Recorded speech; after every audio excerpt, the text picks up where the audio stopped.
baby's hungry, everyone knows about it. But once a child's on solid foods, what they'll actually eat isn't always so straightforward. Welcome to Are We There Yet? I'm Katy Gosset, and this is a parenting podcast that offers fresh advice with a few wee gems from the past thrown in.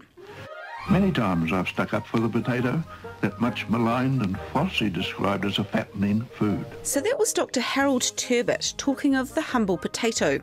For many years he was the go-to man on national radio for matters of good health and nutrition, while everyone tuned into Aunt Daisy for home hints and new recipes. Good morning, everybody. Good morning, everybody. Well, now, if I can only get in all the answers for these different recipes that have been sent for me. The beetroot chutney that somebody wants, I must give that quite soon now, so be ready, because it's a new one from England. But these days there are more food choices, and it seems like it's all got a bit harder. I'll admit I've resorted to hiding the odd vegetable within another food group, and a lot of parents say they're struggling to get healthy food into their children. Fussy eating, yeah, they're fussy now. They're actually worse than they were. Most of the time we'll all eat the same food, which may just involve swapping out a couple of things, the kids aren't interested in. Our younger child, he would just refuse to try any foods, and he would just say it's yucky. I don't know what it is, they just don't like anything now. It's like you've got to basically cook up a My Kitchen Rules dinner for them or something. They might eat it. But before we embark on a gourmet meal, it might help to consider some of the reasons why our children aren't eating. Fussy eating can start with biology. It starts with, sensory sensitivities, it can start with reflux, it can start with allergies, and some kids just don't love food. So this is Catherine Gallagher, a clinical psychologist and mother, on what might be going on when our children tell us it's yucky.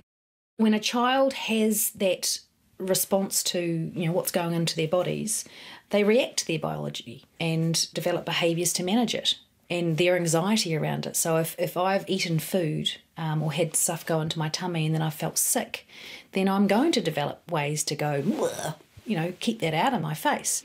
So we've got biology, we've got the child's reaction to their biology, and we've also got the parent's reaction to the child and their biology. And one of the things, I've worked in the feeding area for many years, is that anxiety is a big player here. And, having had a couple of kids of my own, you go along to Plunket, they're weighed. I had one child with reflux. I'm aware just of how intense the anxiety around, is my baby eating enough to sustain life? Are they eating enough to kind of be healthy and happy? And it can feel like there's a lot of judgment on what we do as parents. When I work with families and I get them to describe what happens around meal times, there's all of these things at play, and then there's a lot of attention being paid to non-eating behaviours. And that's not a new thing. Parents have always found the dinner table to be something of a battleground. They probably ate vegetables up until about 18 months, and then it was like their taste buds came in and it was like, nah. I had a cousin who would only eat salami, apple, and there was one other thing that he'd eat. There was just these three things that he would eat. And to this day, he's in his 20s now, but he still struggles with eating. As a child, I didn't eat vegetables, and I hardly had any. I think I ate 3 vegetables through my teenage years even. So it's kind of like my mum's probably going, ha, this is what you were like. The lid's off, the word's out. Bring home the Coke, bring home the Coke. Coca-Cola puts you at your sparkling best. And yes, while the lure of sweet treats has probably always been there, some parents feel like it's getting worse.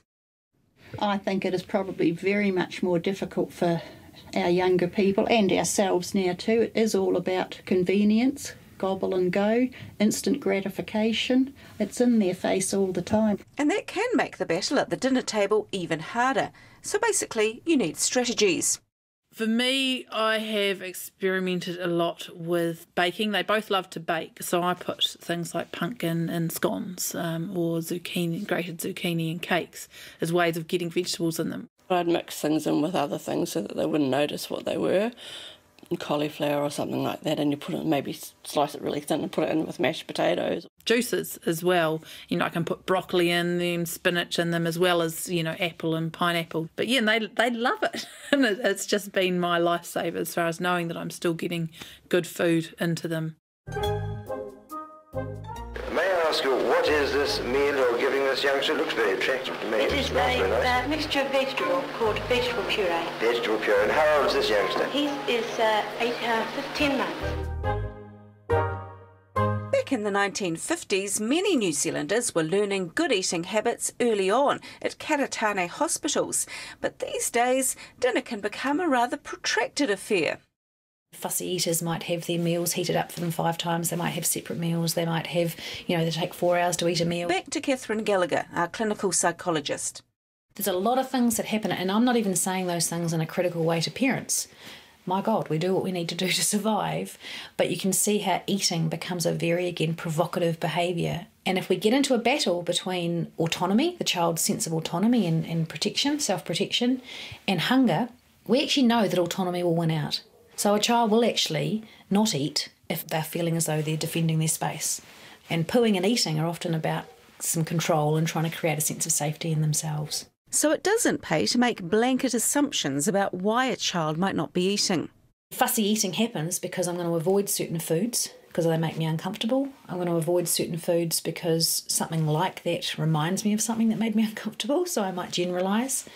I'm going to avoid certain foods because actually mum and dad have a big reaction when I avoid certain foods, so there's a lot of attention that might go along with that. And I've kind of lost the confidence to try new foods.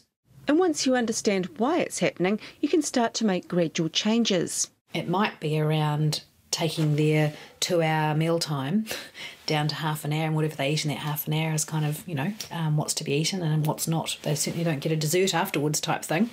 Because I think what can happen is that we're so keen to get them to have the tomato-based sauce that we would spend 2 hours negotiating and convincing them. And you can see from an attentional point of view what child's going to eat their sauce if in actual fact the opposite allows them all of this parental attention.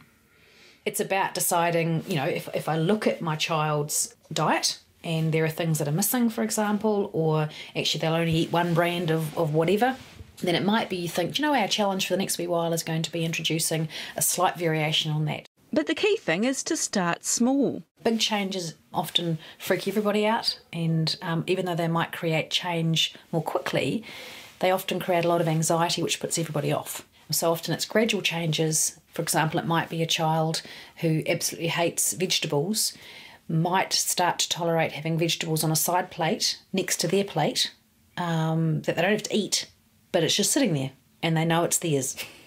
Because for some kids, even knowing that that's on a plate that belongs to them, that's too much for them to cope with. It's going to depend on the child and the family's situation. And then that bit of food might end up being moved onto their plate, again, with no expectation of eating it, but it's actually theirs. And again, that starts to break down that sense of phobia or intense fear over that piece of food.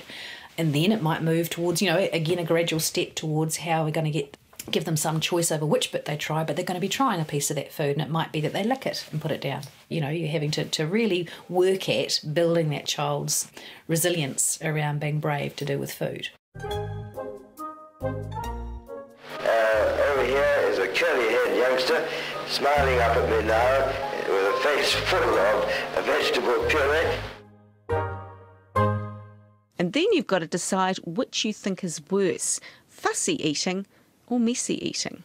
It's not always about getting the food in the child's mouth.